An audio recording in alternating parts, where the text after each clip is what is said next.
Տիկին Մայլյան, տեղեկացանք, որ հանդիպում է եղել, ինչ մանրամասներ կհայտնեք, ինչ փոխանցեցիք Սամվել Կարապետյան եւ ինչ ակնկալիքով եք հանդիպել։ Գիտեք, ընդհանրապես ես ամբողջ օրը մշակույթով զբաղված, ուսանողներով զբաղված, երբեք չէի մտածի, որ նաեւ կմասնակցեմ նման առիթների, բայց երբ քաղաքականությունը գալիս է քո հետևից, արդեն դու Եվ հետո մենք բոլորս նաև մշակույթի գործիչներս քաղաքացի ենք, մեր երկրի քաղաքացի ենք եւ անտարբեր չենք կարող լինել։ Ես ամեն դեպքում իմ ամբողջ գիտակցական կյանքում, ինչքան որ ես կամ, ինչքան որ ինձ ճանաչում են, ես միշտ կարծիք եմ արտահայտել, ես միշտ էլ խոսել եմ, միշտ էլ անտարբեր չեմ եղել, այնպես որ սա նորություն չի։ Իսկ այսօրվա հանդիպումը շատ ջերմ, մտերմիկ, հյուրընկալ, շատ հաճելի հանդիպում էր, որտեղ մենք կարողացանք փոխանցել մեր մտահոգությունները, պարոն Կարապետյանը նաև ներկայացրեց որոշ կարևոր հարցեր, որոնք նաև մեզ համար են կարևոր, Այսինքն դա դեմոգրաֆիկ շատ ինձ համար շատ կարևոր դա հարց է մեր երկրի դեմոգրաֆիկ պատկերը ապագայում ինչ է լինելու եւ սա շատ մտահոգող կարևոր հարց է նաեւ այդ ծրագրերը որ 300,000 ճակերտավոր հարևանի հետ կապված են ինձ շատ մտահոգում են նաև կապված են դեմոգրաֆիայի հետ եւ ինչու այդ հարցը պետք է ընդհանրապես լինի երբ մենք չենք խոսում 600,000 հայի մասին, ովքեր ապրում էին այնտեղ եւ կոտորվեցին եւ մինչ օրս շարունակվում է մշակութային ջարդը, մինչ այսօր շարունակվում է խաղաղության մասին, այսինքն ոչինչ չենք տեսնում խաղաղության մասին, դա զուտ խոսքեր են, չգիտեմ, պատմականորեն մենք պետք է միշտ զգոն լինենք նման հարևանների հետ, որտեղ նման հարևաններից մենք երբեք խաղաղություն չենք սպասել, երբեք, այնպես որ սա շատ կարևոր է, նաև խոսեցինք մշակութային հարցերից, բոլորս էլ ունենք մեր տեսլականը, ունենք մեր ծրագրերը, կուզենայինք, որ այսպես լինի, այնպես լինի, այդ հարցերը կարևոր են, ճիշտ է, այս պահին միգուցե շատ կարևոր չեն, բայց ապագա ղեկավարի համար այդ հարցերի նշմարումը նաև ինչ որտեղ ապագա ծրագրերի հետ կապված է եւ այո որոշ առաջ բերած հարցեր ես նկատեցի, որ այո սպասվելի են եւ կլինի ներկայացրեցիք ձեր սպասելիքները այո անշուշտ Գիտեք, ես այս վերջերս ունեցա որոշ տեսանյութեր, որ կապված մեր հերոսների մասին, ինձ համար շատ կարևոր է, որովհետև ես այդ սերունդն եմ, ես տեսել եմ հաղթանակած բանակ եւ ես խոնարհվում եմ մեր բոլոր զինվորների, ովքեր մեր հայ մարդու արչեւ, ովքեր անցել են պատերազմ, ովքեր չեն զոհվել եւ Փառք նաև զոհվածներին եւ դա մեր ժողովրդի հերոսական կյանքն է, դա մեր հայրենիքի համար է, այդտեղ ուրիշ հարց ուղղակի լինել չի կարող։ Ես դրա մասին խոսեցի, որ մեր հայ մարդը ով անցել է այդ ճանապարհը պետք է գնահատված լինի, անպայման միշտ պետք է գնահատված լինի եւ նաեւ խոսեցի, որ ցանկալի է, որ ապագայում, եթե դա հնարավոր է, Գյումրի քաղաքում լինի օպերային թատրոն, ինչու ոչ, եւ նաեւ ինձ համար ամենակարևոր հարցը երրորդը չնայած էլի կա, բայց երրորդ հարցը, որ անպայման լինի Հայաստանը շատ գրավիչ տուրիստական առումով ֆեստիվալներ լինեն Հայաստանում, համաշխարհային ֆեստիվալներ, որոնք գրավիչ կլինեն, քանի որ ես բազմիցս մասնակցել եմ նման փառատոններին, աշխարհի երաժշտության փառատոններին, եւ մենք որպես առաջին հոգեվոր պետություն մենք կարող ենք ունենալ հիասքանչ փառատոններ, որոնք ունենան ներդրումներ,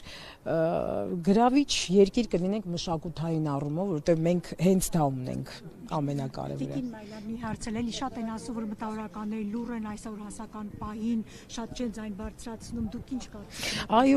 Այո, իհարկե չեն բարձրացնում, որովհետև ընդհանուր վախի մթնոլորտը մեզ շատ է խանգարում։ Ես երբեք նախկինում չեմ ունեցել խոսքի խնդիր, երբեք չեմ ունեցել։ Ես միշտ խոսել եմ, միշտ եթերներում, լրագրողների համար, միշտ իմ մտահոգությունները ազատ կերպով կարողացել եմ ասել եւ երբեք չեմ ունեցել հակադիր ինչ-որ վատ վերաբերմունք չեմ ունեցել, երբևիցե։ Իսկ հիմա, երբ դու խոսք ես ասում, քո մտքերն ես, քո մտահոգություններն ես առաջ բերում, այդ ինչ է կատարվում, ինչ վիրավորական խոսքեր, սա խոսքի ազատության մասին չի խոսում իհարկե,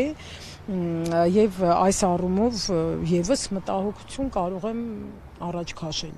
իհարկե։ Պարոն Իշխանյան, նախ այսօրվա հանդիպման մասին, ինչ մտահոգություններով փոխանակվեցիք կողմերով։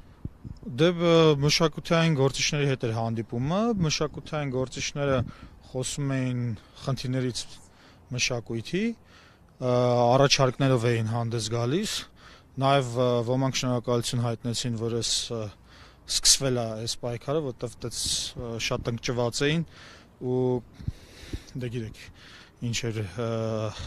լճացած վիճակ էր ու հիմա շնորհակալություն են հայտնում, որ սկսվել է այս պայքարը։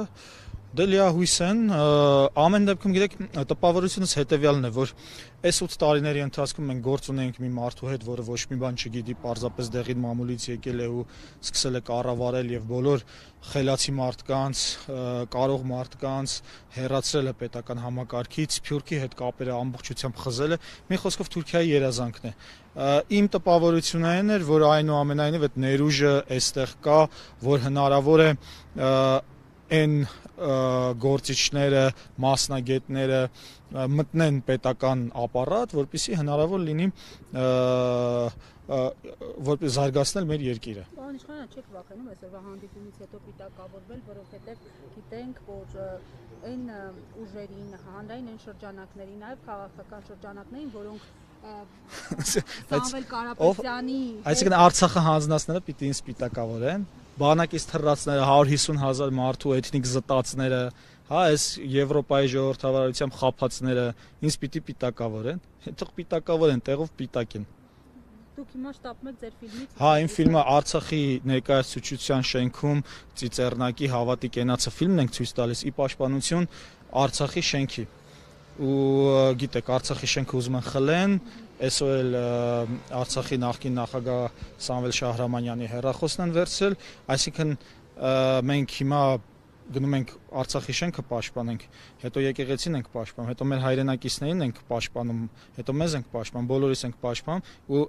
այս գործունեության համար պիտի պիտակավորեն, թող պիտակավորեն, մենք կշարունակենք այս մեր գործունեությունը, շնորհակալություն։ Տիկին Արզումանյան, վերջին տարիներին դուք ձեր մտահոգությունները, ահազանգերը հնչեցնում եք,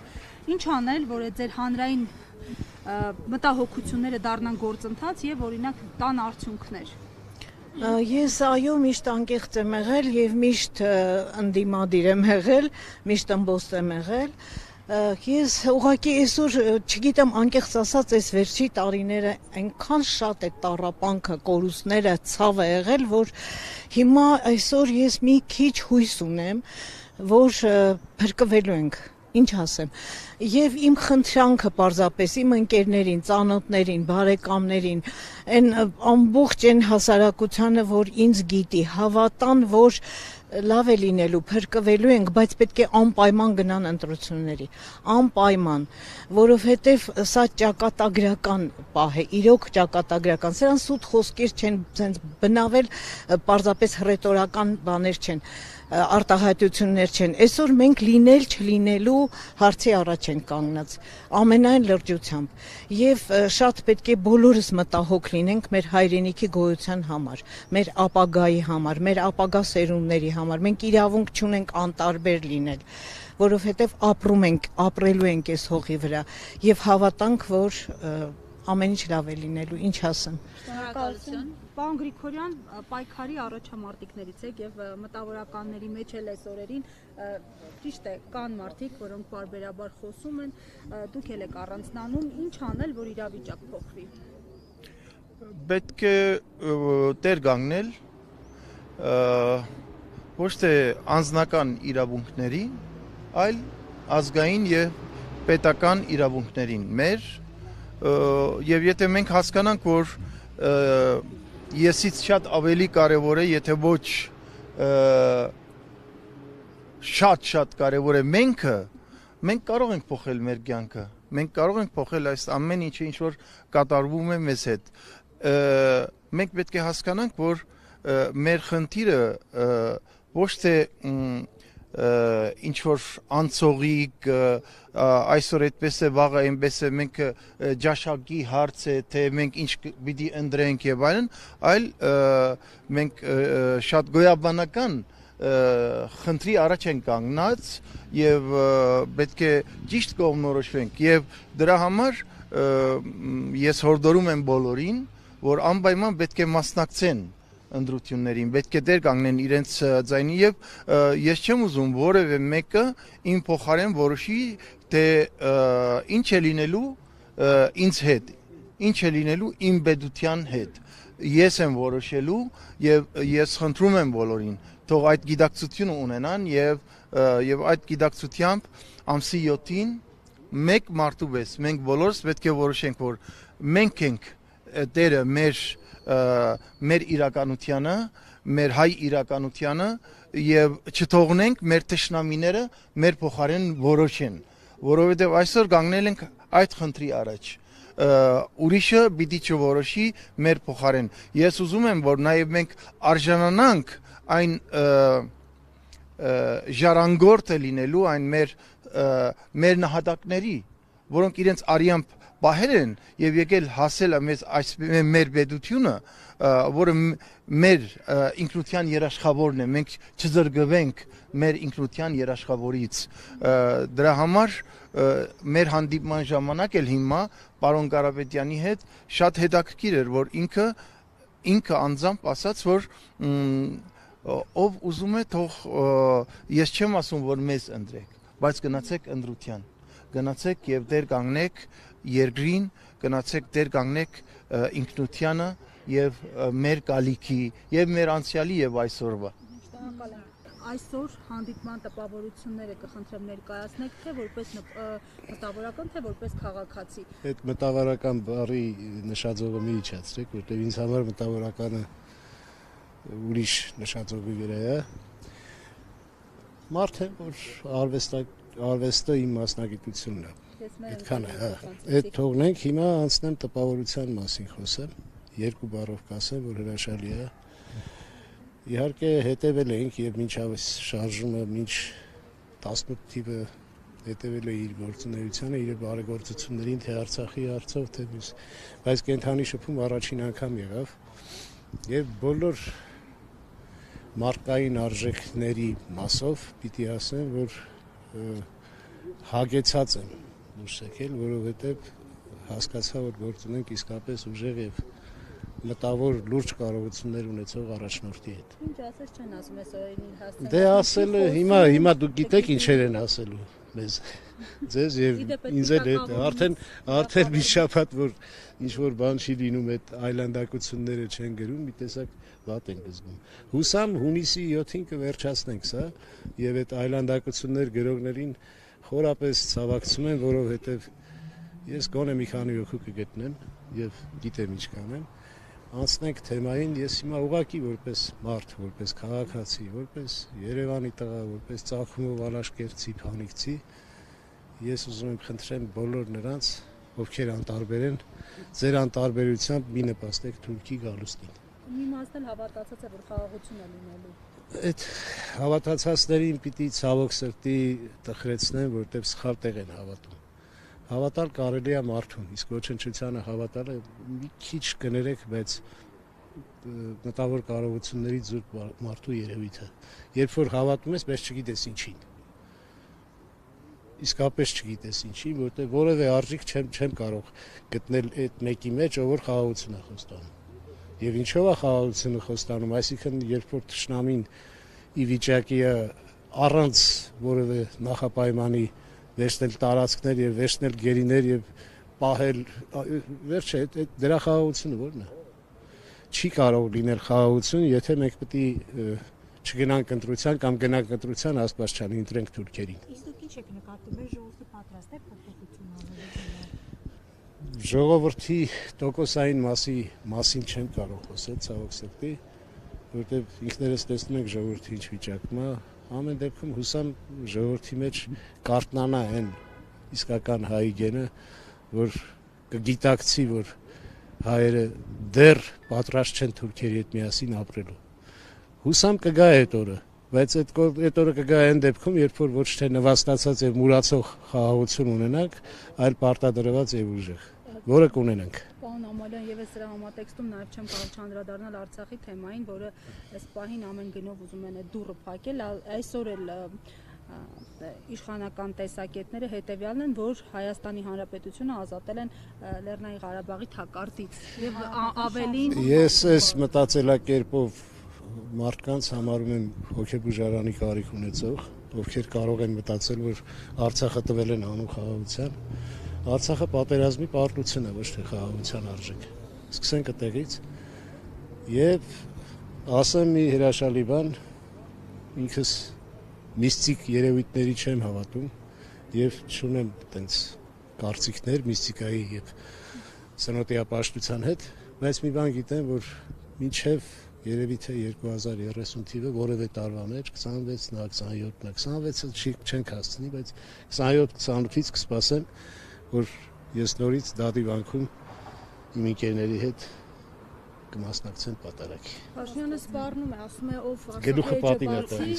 ով Արցախի էջը բացի իմ հետ է գործ ունենալու։ Դե հիմա ես իր հետ չեմ ուզում գործ ունենալ, որտեղ ինձ համար ամենապարապ եւ ամենաավելորդ ժամանակը կլինի, որը նույնիսկ եթե դա մի րոպե է տևելու, չեմ ուզում։ Պարոն Տեր-Գուլանյան, շնորհակալ ենք, որ սպասեցիք։ Կանք այսպես սկզբից մինչև այս հանդիպմանն անդրադառնալը, ինչու փոխվեց մեր հունը, մեր ժողովրդի, մեր ազգի հունը, ինչու փոխվեց։ Եվ այդ հաղթանակները ինչու դարձան անցյալ։ Ինչ որ բարդ հարցազրույց ուզում անեք, չեմ ուզում խոսեմ այդ մասին։ Չեմ ուզում, երկար կխոսեմ, դրա համար եմ ասում։ Այսպես ասենք, հա։ Սիրելի իմ Աբովյանագասեր, իմ սրտի սիրական ազգ, գնա ընտրության, որովհետև դու աշխարհի հնագույն ազգերից մեկն ես, եթե ոչ ամենահինը։ Դու ես ստեղծել առաջի անգամ բրոնզը, բղինձը, գինին, վարժեցրած ձիերը մեր երկրում է ստեղծվել 7-ից 12,000 տարի առաջ։ Այդ հաբարտությունը ունեցի մեջդ գետնաքաշ չդառնանք, չլինենք գետնաքաշ, խեղճ, վիրավորված, աշխարհից վիրավորված։ Ուսի խնդրում եմ ձեզ, հավատացեք, որ ամեն մեկիս ձայնը շատ կարևոր է, շատ կարևոր է։ Ես իմ գրքի վերնագրով ավարտեմ խոսքս, երթվում եմ Արարատով, ամենքից ձայնը կարևոր է, խնդրում եմ մեր երիտասարդությանը, հատկապես մեր ակտիվ հրաշալի տղեկին, բայձար տղեկին, գնացեք ընտրության եւ ընտրեք ում ուզում եք, ընտրեք սակայն մարդու, որը կարող է բերել այն հարցը, որ ինձ տվեցիք քիչ առաջ, որը կարող է բերել այդ ամեն ինչի սրբագրությանը։ Դուք ինձ հարց տվեցիք։ Պարոն Տեր-Գուլանյան, իսկ Սամվել Կարապետյանը այդ հատկանիշներն ունի՞ է։ Այո, ինքը ես առաջ անգամ եմ իրեն կյանքում մոտիկից տեսնում, ես երբեք չէի հանդիպել իրեն։ Տպավորություն ինչ։ Շատ բարձր տպավորություն ունեմ, ասեմ։ Առաջի անգամ այդ մարդու ձեռքը սեղմել եմ, այո, եւ գիտես ինչ տեսակ մարդ է ինքը։ Նախ ես կնամեծար մարդ եմ, սխալ չեմ հասկացվի, նախ շատ գեղեցիկ ժպիտ ունի, հա, շատ վստահելի ժպիտ ունի ինքը, հա, մարդու դեմք ունի, հա, երկրորդը ինքը շատ փափուկ է խոսքի մեջ, արտահայտությունների մեջ, բայց ներսում շատ կարծր։ չգիտեմ հասկացվեցի ես ինքը Պարաշիասկից շատ փափուկ մարդու տպավորություն է թողնում բայց երբ որ հարցերին պատասխանում է զգում ես թե ինչքան հզոր կարծրություն կա ներսում եւ այո եւ այդ մարդուն չես կարող չհավատալ այնպես որ Աստված առաջ Դուք ձեր տպավորությունների մասին կիսվեք եւ ինչ մտահոգություններ եք փոխանցել Սամվել Կարապետյանին Նախ առաջինը մինչև ձեր հարցը ես առիթից օգտվելով ուզում եմ շնորհավորել Ռուբեն Վարդանյանի ծննդյան օրը բառ չեմ գտնում ասել միայն թող Աստծո օրհնությամբ հնարավորինս շուտ Ռուբեն Վարդանյանը եւ բոլոր մեր հայ ռազմագերիները վերադառնան հայրենիք Տպավորությունը շատ բարեկամական զրույց է Սամվել Կարապետյանի հետ Սամվել Կարապետյանը լսեց գրեթե բոլորին մշակույթին առնչվող առաջարկներ, հարցեր իրենց նախընտրական ծրագրում գրեթե ամեն ինչի մասին ասվում էր, սակայն գլոբալ առումով այնտեղ նշվում էր 1 միլիարդ զբոսաշրջությանը, 300,000 աշխատատեղ, պարտադիր զինծառայության 40,000 նախնական վճար թոշակներ եւ այլն եւ այլն եւ այլն։ Այդ ամենից բխում է նաեւ մշակութային հանրության նաեւ բարեկեցիկ եւ ստեղծագործ կյանքը եւ Սամվել Կարապետյանը լսելով բոլոր հարցերին գրեթե տվեց սպառիչ պատասխաններ, որը գոհացրեց բոլորիս։ Եվ առիթից օգտվելով ուզում եմ ուղերձել մեր ժողովրդին, մեր ընկերներին, մեր հարևաններին, մեր երիտասարդությանը։ Բոլորի քվեն պարտադիր, բոլորի քվեն անհրաժեշտ է չլեն արդարացումներ, գիտեք ինչ իմ քվեն ինչ է անելու, մեկը այսպես է լինելու, այնպես է լինելու, ոչ, խնդրում եմ բոլորին, մասնակցեք ընտրության եւ ընտրություն կատարեք հայրենիքի եւ բազմակետ միջև